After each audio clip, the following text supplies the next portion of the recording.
जब आप और हम भगवान देवाधिदेव महादेव का स्मरण करते हैं,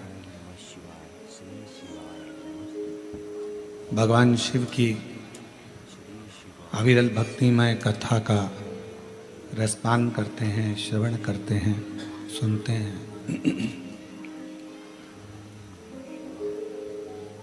तो हमारे जीवन में कोई बदलाव जरूर आता है।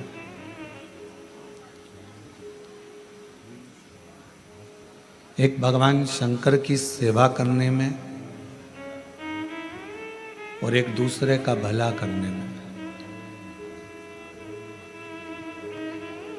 धन की, तुम्हारी संपदा की, तुम्हारी सत्ता की या तुम्हारे वैभव की जरूरत नहीं होती।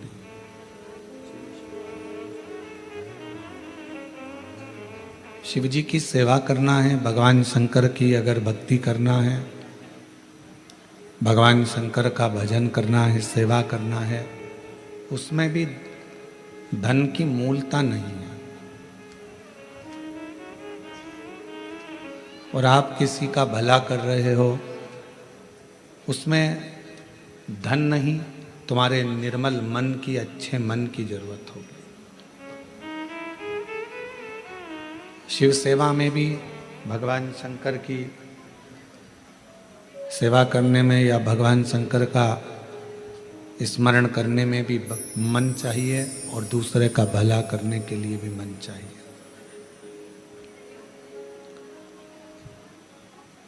आज का व्यक्ति भगवान को भी धन से पाना चाहता है और दुनिया को भी धन से पाना चाहता है। पर शिव महापुराण की कथा कहती है, अगर किसी को धन से पाओगे तो वो जल्दी से जल्दी छूट जाएगा।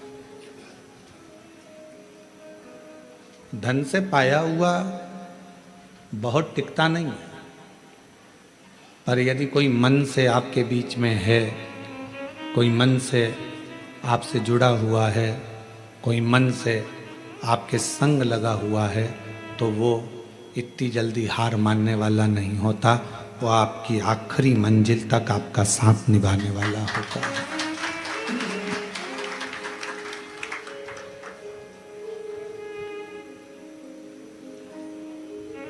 कोई तुमसे कहे कि इतना धन लगेगा और इतना पैसा लगेगा तब भगवान मिलेंगे, तो फिर उसको व्यर्थ ही मानना।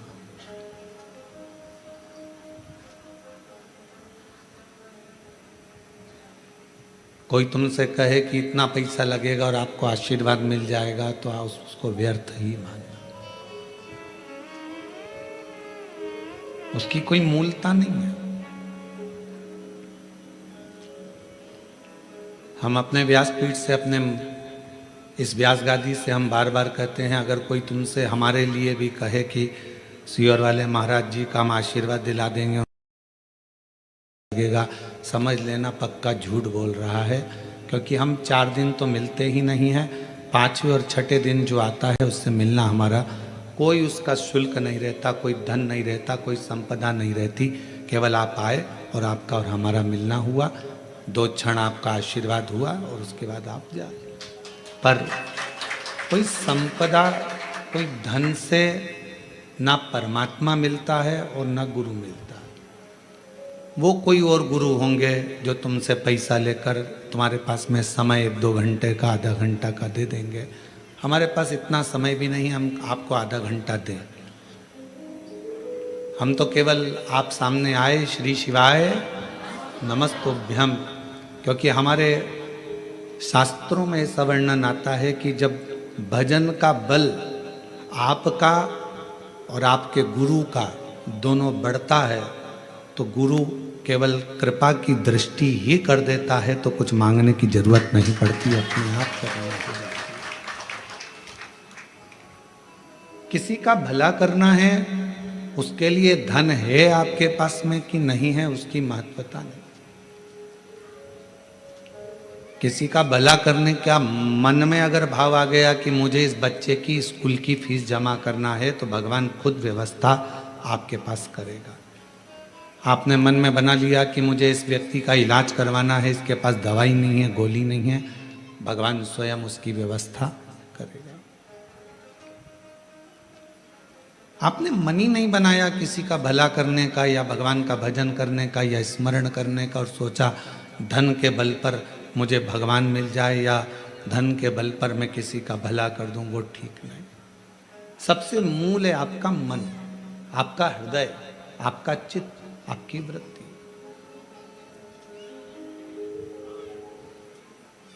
और भगवान शंकर को मानने वाले जितने भी शिव भक्त हैं, जो श्रावण के महीने में भगवान शंकर की आराधना कर रहे हैं, श्रावण के महीने में भगवान शंकर का भजन कर रहे हैं, श्रावण के महीने में शिव महापुराण की कथा को कोरबा छत्तीसगढ़ की पवित्र धरा से ऑनलाइन सुन रहे हैं, उनसे भी कहेंगे, जितने भगवान शिव के मानने वाले हैं वो अपने अंदर एक बात उठा लेना कि मेरे शंकर भगवान तुम्हारे धन से, संपदा से, तुम्हारी सत्ता से, तुम्हारे वैभव से, तुम्हारी दौलत से कभी भी मेरा शिव प्रसन्न नहीं होता। मेरा भगवान, तो तुम्हें जो निशुल्क एक लोटा जल मिला है, बेलपत्र वृक्ष पर निशुल्क मिली है, और जल की धार और बेलपत्र एक चढ़ाकर आप बाबा को अपना बना सकते हो, शिव को अपना कर सकते हो। अब उसमें कोई आपका शुल्क नहीं लगा। एक लोटा पानी में आपका कोई शुल्क लगा है क्या? अपने घर का लोटा, अपने घर का पानी, यहाँ तक शिव महापुराण ने कहा कि मंदिर का पानी भी नहीं उठाना, मंदिर का लोटा भी नहीं उठाना, अपने घर से लेकर जाओ, अपना दर्द सुनाने के लिए, अपने मन की बात भगवान को कहने के लिए अपने साथ अपना जल लेकर जाए।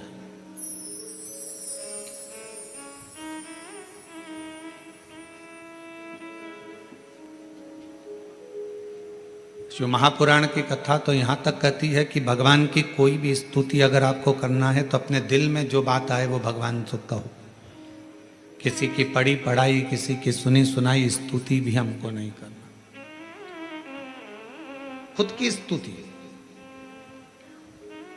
जो आपके दिल से निकल रही हो भगवान के लिए, उसको पुकारने के लिए, उसको बुलाने के लिए, वो स्तुति खुद करी।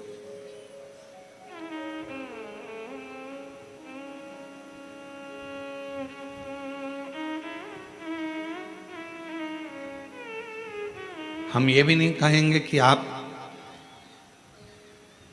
हम जैसा विधान बताएं वैसा करो, या हम जैसा आपका दिल करे आप वैसा करिए। शिव को रिझाने के लिए कड़प एक ऐसा भील वन में रहने वाला, उसके पास में कुछ भी नहीं था, केवल उसने गांव के किसी व्यक्ति को पूजन करते देख लिया था और वो भी पूजन करना प्रारंभ कर दिया।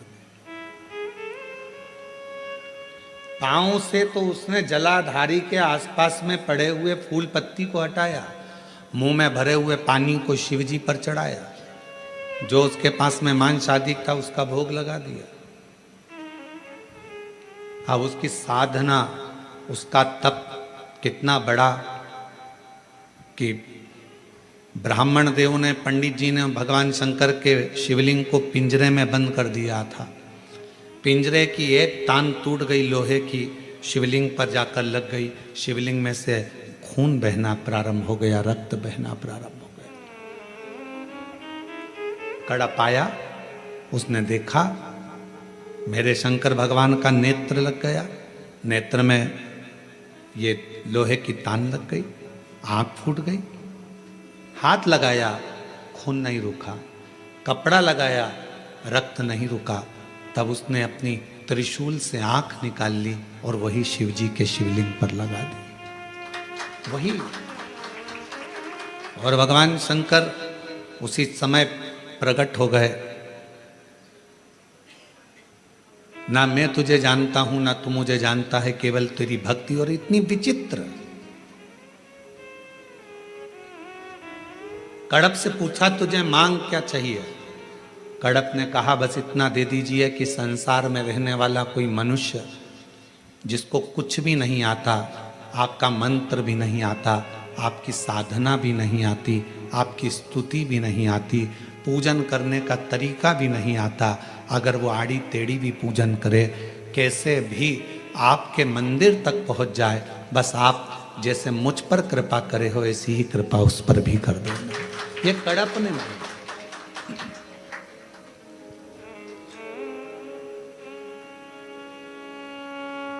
मेरे शंकर भगवान तुम्हारी स्तुतियों से, मेरे शंकर भगवान तुम्हारे बहुत बहुत सारा की 100 लोटे जल चढ़ाओगे तो शंकर जी प्रसन्न होंगे, 1.25 लाख बेलपत्र चढ़ाओगे तो शिव जी प्रसन्न होंगे।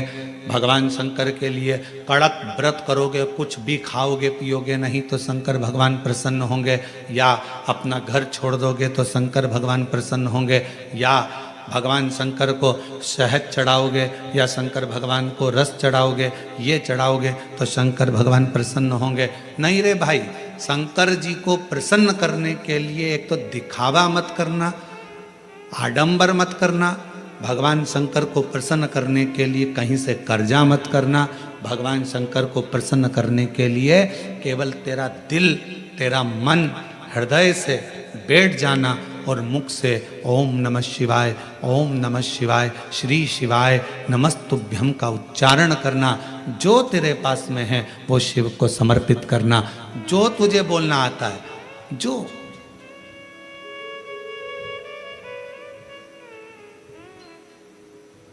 छोटा सा बच्चा तोतला बोलता है, माँ को अच्छा लगता है कि नहीं लगता है? बोलो, जम के बोलो, लगता है। छोटा सा बच्चा किसी से भी अगर तोतरी भाषा में बोलेगा सबको अच्छा लगेगा। तोतरा बच्चा, छोटा बच्चा गाली भी दे देगा तो सबको अच्छा लगेगा।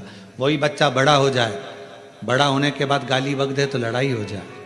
तोतरा है, माँ बाप स्वीकार करेंगे, लोग स्वीकार करेंगे। छोटा है, सब स्वीकार करेंगे। शिव जी की कथा कहती है कि भगवान शंकर को रिझाने के लिए आपकी तोतरी भाषा से, आपके निर्मल मन की भाषा से, आपके हृदय की भाषा से आप शिव जी को जैसे रिझाना चाहोगे, शंकर भगवान जल्दी प्रसन्न होंगे। और अगर आप आडंबर से, दिखावे से, छल से परमात्मा को पाने का प्रयास करोगे तो शिव कभी प्राप्त नहीं होगा।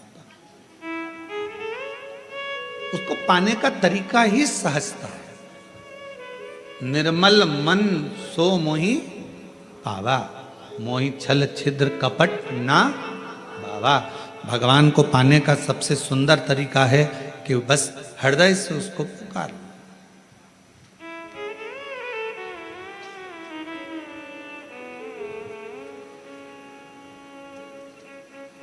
बारिश पड़े तो छाता लिया जाता है और दुख पड़े तो शिव का नाम लिया जाता है। केवल जब दुख आए, तकलीफ आए, कष्ट आए, परेशानी आए, थोड़ा सा भी जीवन में अगर लग रहा है कि हमारी कष्ट की जिंदगी चल रही है, हमारे परेशानी का जीवन चल रहा है, उस समय पर शिव नाम लेना प्रारंभ कर दो। श्री शिवाय नमस्तुभ्यम कहना प्रारंभ कर दो। धीरे धीरे उसका नाम उच्चारण करना प्रारंभ कर दो। घर के दरवाजे पर श्री शिवाय नमस्तुभ्यम लिख दो। गाड़ी पर, बंगले पर, दुकान पर, जायदाद पर उसका नाम लिख दो कि अब हमारे बस का नहीं है, लोग हमको तकलीफ दे रहे हैं, कष्ट दे रहे हैं, अब दुनिया हमारे से नफरत कर रही है, पर मेरे बाबा तू मुझे निभा लेना। पूरी जमीन, जायदाद, मकान, गाड़ी, खुद सब कर श्री शिवाय नमस्तुभ्यम लिख दो, उसके सुप्रत कर दो। एक बहन ने एक पत्र लिखा था कल कि रुद्राक्ष क्यों पहना जाता है, तुलसी की माला क्यों पहनी जाती है। रुद्राक्ष पहनने का कारण क्या है, तुलसी की माला पहनने का कारण क्या है, क्यों रुद्राक्ष पहना जाए, क्यों तुलसी की माला पहनी जाए, उसका कारण क्या है। हम आपसे पूछते हैं, सब बोलना। एक कटोरी में शक्कर ले लो, ठीक है, उसमें तुलसी का थोड़ा सा दल डाल दो, क्या बन गया? जम के बोलो, प्रसाद बन गया। भोजन है, भोजन की थाली में जब तक तुलसी का दल नहीं डाला तब तक वो प्रसाद नहीं हुआ। तुलसी का एक पत्ता, थोड़ा सा दल भोजन की थाली में डल गया, क्या बन गया? प्रसाद। इतना बड़ा भगोना भरकर नुक्ति बनी है, सेव बना है, प्रसाद बना है, उसमें थोड़ा सा तुलसी का दल डाल दो, क्या बन गया? प्रसाद बन गया। अब शिव का प्रसाद कैसे बनता है? तो कहा भगवान के प्रसाद में जो सामग्री हो उसमें बेलपत्री डाल दीजिए, रुद्राक्ष का भाग उसके अंतर्गत, अर्थात भगवान शंकर स्वयं मां महागौरी से कहते हैं, हे महागौरी, हे गौरी, हे महागौरी। जैसे तुलसी भोजन में डालने पर प्रसाद बन जाती है, उसी तरह संसार का मनुष्य जब किसी रुद्राक्ष को अपने गले में धारण करता है तो वो मेरे लिए प्रसाद बन जाता है, मेरा अपना बन जाता है, उसको मैं स्वीकार कर लेता हूं, वो मेरा अपना है। अब प्रसाद को आप लोग नाली में फेंकते हो क्या? प्रसाद को आप गटर में फेंकते हो क्या? प्रसाद को आप कहीं गलत जगह डालते हो क्या? नहीं, क्योंकि वो प्रसाद बन गया। गले में अगर रुद्राक्ष की माला आ गई, एक रुद्राक्ष तुम्हारे गले में लाल धागे में पड़ा हुआ है, तुलसी की माला तुम्हारे गले में पड़ी हुई है, आप भगवान का प्रसाद हो। अगर चलते फिरते मौत का किसका ठिकाना, मृत्यु का किसको भरोसा, कब प्राण छूट जाए। अगर हमारे गले में रुद्राक्ष पड़ा है, तुलसी की माला पड़ी है और हमारे प्राण छूट भी गए तो हम वो प्रसाद हैं कि हमें नरक में नहीं पटका जाएगा, गलत जगह पर नहीं पटका जाएगा, हमको श्रेष्ठ जगह पर रखा जाएगा। प्रसाद को नाली में नहीं डालते, प्रसाद को गटर में नहीं डालते, रुद्राक्ष पहनने वाला, तुलसी की माला धारण करने वाले को गलत जगह पर नहीं भेजा जाता, गलत जगह पर। आप गले में अगर रुद्राक्ष धारण करते हो तो शिव का प्रसाद हो। और जितने शिव भक्त इस ऑनलाइन शिव महापुराण की कथा को आस्था चैनल पर श्रवण कर रहे हैं, फेसबुक यूट्यूब पर सुन रहे हैं और सोशल मीडिया पर इस कथा को अगर श्रवण कर रहे हैं, तो उनसे कहूँगा अपने गले में एक रुद्राक्ष अवश्य डालो। तुलसी की माला भी अगर है तो भी एक रुद्राक्ष जरूर डालो। क्यों? अगर गूगल पर सर्च करोगे, फेसबुक यूट्यूब पर सर्च करोगे, इंस्टा पर सर्च करोगे तो उसमें आपको मालूम पड़ेगा एक रुद्राक्ष यदि हमारे गले में होता है तो हमारी बीपी, शुगर, थायराइड, इन सब को लेवल में रखता है और वो ना शुगर बढ़ने देता है, ना शुगर घटने देता है, ना बीपी बढ़ने देता है, ना बीपी घटने देता है। एक रुद्राक्ष अपने गले में होना चाहिए।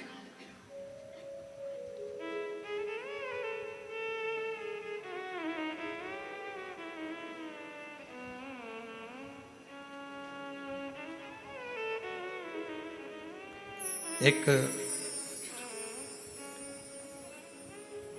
शिवा भगत की एक कथा आती है। मालती का एक पुत्र था शिवा, उसको लोग शिव कहते थे। क्यों? क्योंकि मालती के घर में कमाने वाला कोई नहीं था, ससुर के प्राण छूट गए थे, पति शरीर से विकलांग था और मालती मेहनत करती, परिश्रम करती। घर में एक बेटे का जन्म हुआ जिसका नाम शिव के ऊपर शिवा रखा।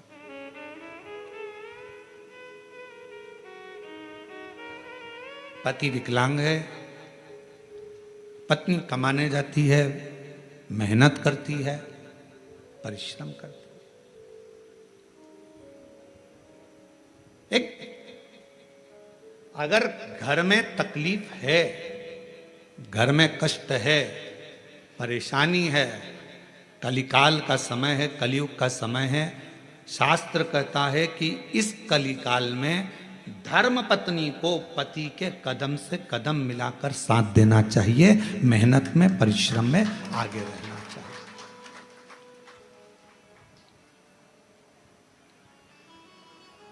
वो समय गया जिस समय पर नारी केवल चौके का काम करती थी और लोग गाली देते थे, अपशब्द कहते थे, ताना देते थे, वो घर में रह लेती थी।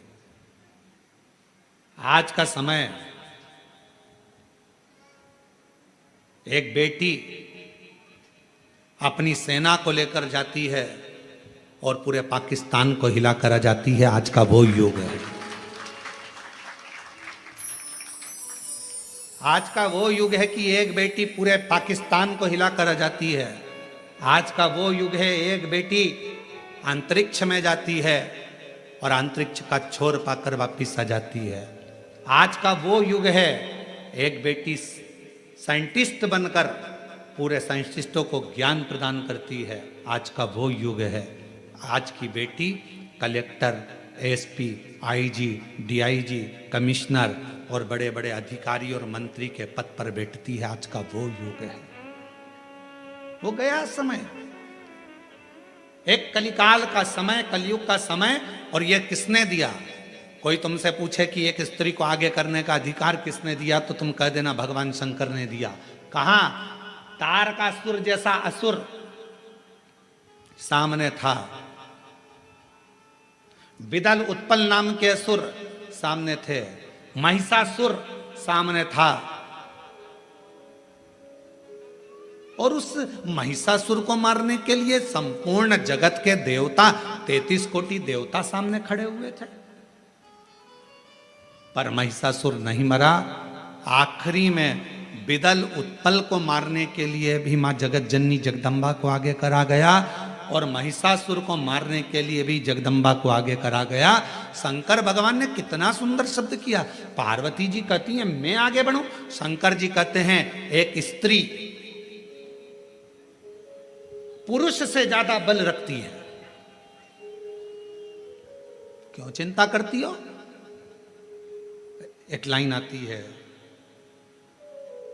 तेरे भक्त जनों पर माता बीड़ पड़ी है भारी, दानव दल पर टूट पड़ो मां करके सिंह सवारी, सो सिंहों से बलशाली, अष्ट भुजाओं वाली, दुखियों के दुख लेने वाली, ओ मैया हम सब उतारे तेरी आरती। कितने सिंह? जम के बोलो जरा, फिर से लाइन बोलो, सो सिंहों से बलशाली, अष्ट भुजाओं वाली, दुखियों के दुख लेने वाली। 100 सिंहों से तू बलशाली है जगत जननी, 100 सिंहों से। आप जरा विचार करिएगा, किसी व्यक्ति को अगर संबोधित किया जाता है ये तो शेर है, मतलब वन ओनली एक, और बहू को सम्मानित किया जाता है 100 पे भारी है। बोलो सही है कि गलत है? एक व्यक्ति को संबोधित किया जाता है वन ओनली, शेर है।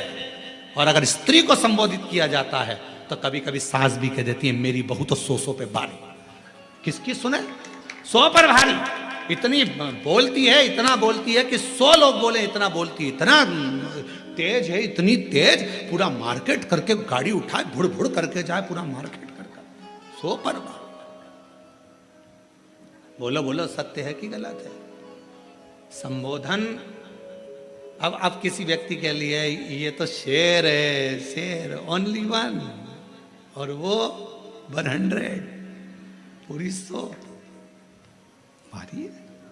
100 सिंहों से बलशाली, अष्ट भुजाओं वाली, दुखियों के दुख हारे, ओ मैया हम सब उतारे तेरी आरती। अब 100 सिंहों के बराबर उसमें बल है। शंकर भगवान आज के युग में, कलयुग में अगर स्त्रियां, नारियां आगे आकर कार्य कर रही हैं, स्त्रियां आगे बढ़ी हैं, तो इसमें सबसे बड़ा योगदान, सबसे बड़ी कृपा मेरे देवादिदेव महादेव की है, जिन्होंने पार्वती जी को आगे करा, मां जगदम्बा को आगे करा। तू असुरों को मार सकती है, तो भद्रकाली बन सकती है, तो कुष्मांडा बन सकती है, तो स्कंदा बन सकती है, और एक समय ऐसा आए तो तू अन्नपूर्णा भी बन सकती है। याद करिए, जब पूरा विश्व भूख से बिलख रहा था, पूरा विश्व, अकाल पड़ गया पूरी सृष्टि में, तड़पने लगे लोग, पक्षी मरने लगे, पशु मरने लगे, मानव मरने लगे, कुछ नहीं बचा। शिव अखंड समाधि में डूबे हुए थे और शंकर भगवान अखंड समाधि में थे। देवता आए शिव जी से प्रार्थना करने के लिए, शिव जी उठते नहीं। ब्रह्मा जी आए, शिव जी उठते नहीं। इंद्र आए, शिव जी उठते नहीं। अखंड समाधि में लगे भगवान देवाधिदेव महादेव, उठने का नाम नहीं। नेत्र बंद, क्या हो रहा है मालूम नहीं, पर पार्वती माता से रहा नहीं गया। सूचना मिली पूरा ब्रह्मांड हिल रहा है, सब भूख और प्यास से तड़प रहे हैं। तब मां अंबा जगदम्बा माता पार्वती ने विचार करा, मेरे बच्चे, ये संसार के लोग भूख से तड़प रहे हैं। तब मेरी मां अंबा जगदम्बा जी ने तुरंत अन्नपूर्णा का रूप धारण करा। भूमि पर चरण रखकर धान उत्पन्न किया।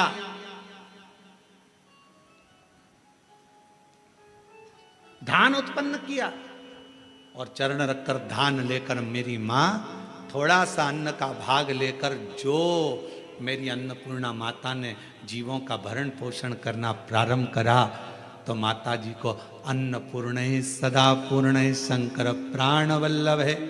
भगवान शंकर की प्रिया मां जगत जननी पार्वती जी जगत का भरण पोषण करने वाली हो गई।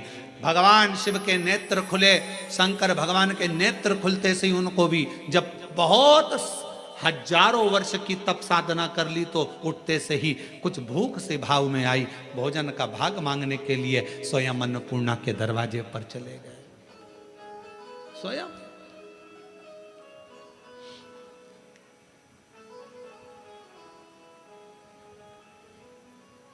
जब जगत पूरे विश्व में हाहाकार मचती है, तो वो अन्नपूर्णा बन जाती है।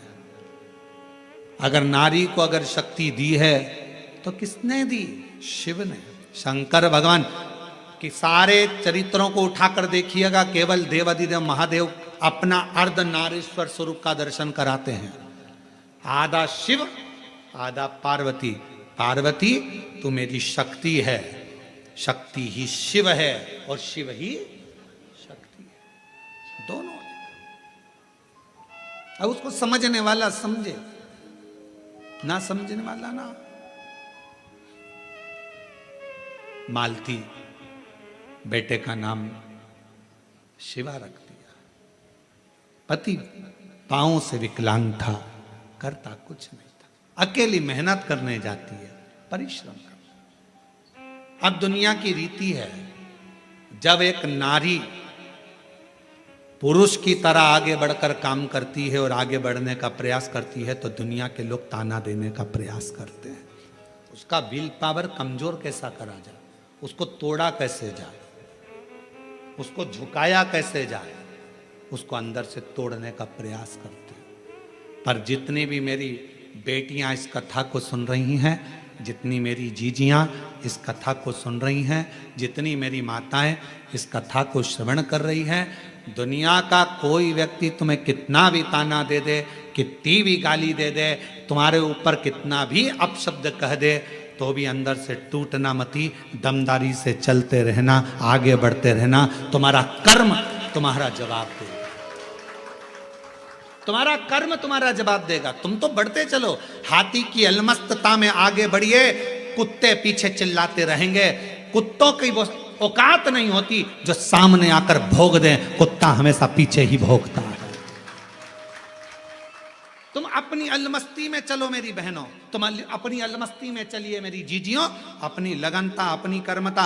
मैं मेहनत करूंगी, पढ़ाई करूंगी, परिश्रम करूंगी, मैं आगे बढ़ूंगी। लोग ताना देंगे, अपशब्द कहेंगे, गालियां देंगे, आपके बारे में आड़ा टेढ़ा विचार रखेंगे, पर आप एक हाथी की तरह बढ़ते चले जाना, क्योंकि कुत्ता पीछे ही भौंकता है, हाथी के सामने नहीं आ पाता। कुत्ते का काम है पीछे भौंकना, वो हाथी के सामने नहीं आ पाता, क्योंकि कुत्ते को भी मालूम है कि हाथी के पांव में वजन है, सामने आऊंगा तो दुमस देगा, इसलिए कुत्ता केवल पीछे ही भौंकता है, उसकी वहीं तक सामर्थ्यता है।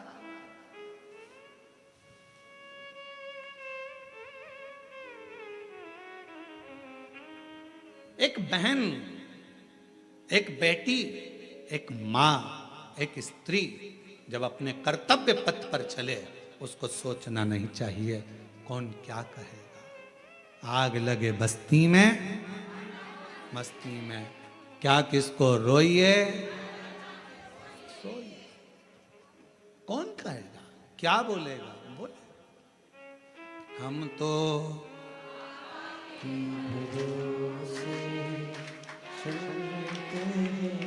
हम तो बाबा के भरोसे चलते हैं, ये दुनिया वाले जलते हैं, ये दुनिया वाले जलते हैं, डमरू वाले के भरोसे चलते, काशी वाले के अपनी मस्ती में। मेरी बहनों, मेरी जीजियों, मेरी बेटियों, अपनी मस्ती में अपने कर्तव्य पथ पर आगे बढ़ो। गली गली में कुत्ता मिलेगा, क्या हाथी सबसे भिड़ता है? बोलो बोलो, जम के बोलो। गली गली में कुत्ता मिलेगा, क्या हाथी सबसे भिड़ता है? नहीं। हाथी को मालूम है ये भोगता रहेगा, अपन बढ़ते रहेंगे, फिर अगले गांव जाएंगे, फिर अगली जगह जाएंगे, फिर चिल्लाएंगे। इनका फर्ज है चिल्लाना, क्योंकि पैदा ही इसलिए हुए हैं कि इनको चिल्लाना ही है। अपना कर्म, अपना कर्तव्य, अपने को आगे बढ़कर जाना, अपना कर्तव्य, आगे बढ़ते चलो, बढ़ते चलो। शिव कथा कर रही है। मालती ने विचार करा कि घर को चलाना है, बेटे का जन्म हुआ है, बेटे का नाम शिवा रखा है। शिव कहती है माँ। धीरे धीरे बच्चा एकांत रहने लगा, समय बीता। एक दिन माँ काम में लगी रहती, बच्चे को घर में जब भरण पोषण का कुछ ना पड़ा, कुछ भी, जिस जगह पर माँ काम करती थी उसी जगह पर उस बच्चे को काम पर लगा दिया और कह दिया मेरा स्वास्थ्य ठीक नहीं, सेठ जी मैं आपकी दुकान पर, आपके घर पर कार्य करने नहीं आ सकती, अब मेरा पुत्र है। ये कथा कोई पुरानी नहीं, इसी कलयुग की है, इसी कलयुग। आपके यहां ये मेरा पुत्र आएगा। छोटा सा लड़का, 9 वर्ष की उसकी आयु, सेठ जी के घर कार्य करने जाता तो सेठ जी का गांव बहुत दूर था। वहां से आता, बेटे को भय लगता, डर लगता, क्या करे। माँ के पास आकर बोला माँ, सेठ जी कभी रात्रि को छोड़ते अकेले जंगल में आने में मुझे भय लगता है। माँ कहती क्या भय? हाथ पकड़ा बेटे का माँ ने, शंकर भगवान के शिवालय में लेकर गई, शिव जी के गले में पड़ी हुई रुद्राक्ष की माला निकाली, माला निकालकर बेटे के गले में डाल दी और कह दिया केवल तू अकेला नहीं, तेरा महादेव तेरे साथ चलेगा, हर पल हर घड़ी हर क्षण रहेगा। और मालती की कथा कहती है, भगवान शंकर का चरित्र कहता है, रात्रि के समय पर बेटा शान से धड़क बेधड़क चलकर आता था। एक समय कोई प्रेत सामने से, कोई प्रेत पेड़ पर से लटकता हुआ दिखा। इस बालक को भय ना लगा, इसने हाथ जोड़कर प्रणाम कर कर कहा तुम कौन हो? कौन हो? कहा मैं प्रेत हूं, अधोगति में मरा हुआ हूं, मेरी गति नहीं, मेरी मुक्ति नहीं। तो फिर आपका मोक्ष नहीं हुआ तो मेरे जैसे मनुष्य को आपकी वाणी क्यों सुनाई दे रही है? प्रेत का शब्द एक एक शिव भक्त के हृदय में बैठना चाहिए। इस प्रेत के शब्द को, प्रेत कहता है मैं मनुष्य जैसी वाणी नहीं बोल सकता था। प्रेत कहता है मैं आपसे बात नहीं कर सकता था क्योंकि मैं प्रेत हूं, पर आप रोज प्रतिदिन रुद्राक्ष की माला को धारण कर कर यहां से निकलते हो। आपके जाने के बाद आपके चरण की जो रज है, धूल, वो उड़ती है, पेड़ों की पत्ती पर जाती है, वो हवा में मुझे मिलती है। उसके कारणवश मुझे थोड़ा सा बल मिला है, जिससे मैं बोल भी सक रहा हूं और आपसे बात भी कर सक रहा हूं। ये मुझे बल मिला है। क्या चाहते हो? क्या चाहते हो? बस एक निवेदन है, कभी मौका मिले तो इस पथ से, आपसे निवेदन है कि आप इस पथ से जाना बंद ना करिएगा। जब भी मौका मिले इस पथ से जरूर जाइएगा। उस शिवा पुत्र ने कह दिया मैं जरूर जाऊंगा। निकलते रहे, निकलते रहे, निकलते रहे, निकलते रहे, निकलते रहे, उसी पथ से निकलते रहे। एक दिन वो प्रेत योनि से छूट गया, देव योनि में आ गया। कानों में कुंडल धले थे, सिर पर मुकुट पहना था, गले में हार पहना था, सुंदर पीतांबर पहना हुआ था और सुंदर हाथ में एक शस्त्र लिया हुआ था। हाथ जोड़कर खड़ा हो गया, आज मैं प्रेत योनि से मुक्त होकर देव योनि में आ गया। ये आपकी कृपा है। उस शिवा पुत्र ने कहा मेरी कृपा कैसे? मैंने तो कुछ करा ही नहीं। बस आपके गले में पड़े हुए रुद्राक्ष को पहनकर आप जाते थे और आपके रज से मैं कृतार्थ होता चले गया, मेरा उद्धार होता चले गया। उस प्रेत ने जो कहा, कितनी सुंदर बात कही। अगर रुद्राक्ष पहनकर कोई संसार का मनुष्य किसी मार्ग से निकल कर जाता है तो ना जाने कितने कितने प्रेतों का और जीवों का कल्याण करते करते जाता है। सांसारिक मनुष्य की तो बात ही दूसरी है। और शंभु शरण मांगू दुख काटो दया,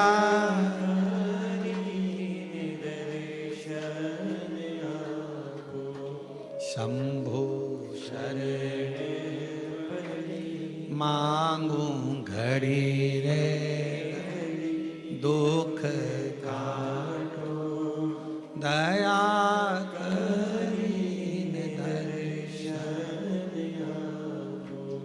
एक प्रेत की भी गति रुद्राक्ष धारण करने वाले जीव से हो जाती है। माताएं कहती हैं कि रुद्राक्ष पहनना चाहिए, क्यों नहीं?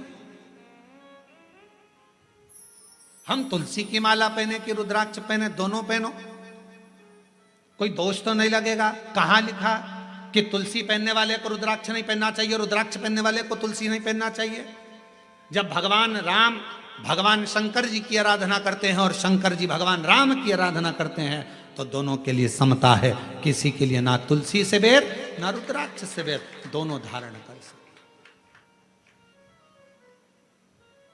गले में एक रुद्राक्ष का मन का आपके जीवन में ना जाने कितनी व्याधियों से, कितने दुखों से तुमको निकाल देता है, कितने दुखों से। एक पत्र है, देखिए।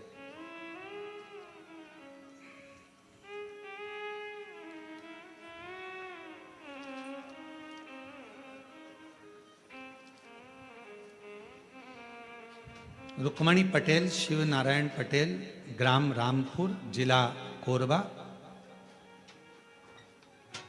रामपुर करतला, छत्तीसगढ़ से हैं। 12 वर्ष तक मेरे यहाँ संतान का सुख नहीं हुआ। हमने मेडिकल टेस्ट कराया, टेस्ट बेबी करवाया, सब कुछ करवाया, पर संतान का सुख नहीं हुआ। तब किसी ने कहा कि सफेद आंकड़े की जड़ का प्रयोग करो और भगवान शंकर का पशुपति व्रत करो, टीवी पर कथा आती है वो सुनो। हमने सब कुछ किया, फिर बाद में जब संतान का सुख नहीं आया तो फिर वापस व्रत किया और कोकड़ी में आपकी कथा थी वो श्रवण करी। बाबा की ऐसी कृपा हुई गुरुदेव, मेरे बाबा ने 12 साल के बाद मुझे संतान दी। मैं बाबा को प्रणाम करती हूँ।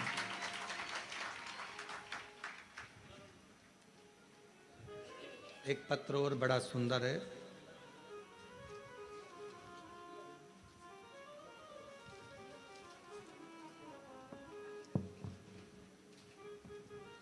एक रुद्राक्ष के जल की क्या महत्वता इस पत्र में देखिए। मेरा नाम श्रीमती रितु डिक्सेना, ग्राम हरदी बाजार में रहती हूँ। हरदी बाजार की पुत्रवधू हूँ। बाबा, शादी के 12 वर्ष के बाद 2023 में मेरे गर्भ में मुझे तकलीफ हुई। पहले डॉक्टरों को दिखाया तो बच्चेदानी में छाले बता दिए, फिर डॉक्टर को दिखाया तो गर्भाशय में बच्चेदानी में 7 गठाने हो गए। घबरा गए। डॉक्टर ने कहा ये गठानों की जांच होगी, मालूम पड़ेगा कि कौन सी बीमारी है। हम लोग घबरा गए। तब किसी ने कहा कि सीहोर जाकर अगर वहां का रुद्राक्ष लाया जाए, और सीहोर गए। वहां से आकर गुरुजी हमने पशुपति व्रत भी किया, रुद्राक्ष को पानी में गलाकर उसका जल पीना प्रारंभ करा। और फिर 29/5/2025 में हम बिलासपुर में फिर चेकअप कराने के लिए गए। बाबा ने ऐसी कृपा कर दी, कोई ऑपरेशन करने की जरूरत नहीं पड़ी, और बाबा की कृपा से मेरी पूरी रिपोर्टें नॉर्मल आ गई। जिन रिपोर्टों को मैं अपनी फाइल में भी लगा कर लाई हूं कि मेरी सारी रिपोर्ट बाबा ने नॉर्मल कर दी। शिव शिव है, शंकर शंकर है, शिव शिव है। एक रुद्राक्ष यदि गले में पड़ा हुआ है, एक रुद्राक्ष यदि हम उसका जल पी रहे हैं, एक रुद्राक्ष हमारे घर में हम रख रहे हैं, उसका जल पी रहे हैं, या हमारे गले में धारण कर कर रख रहे हैं, उसका फल आ जाए। हमको मिलता जरूर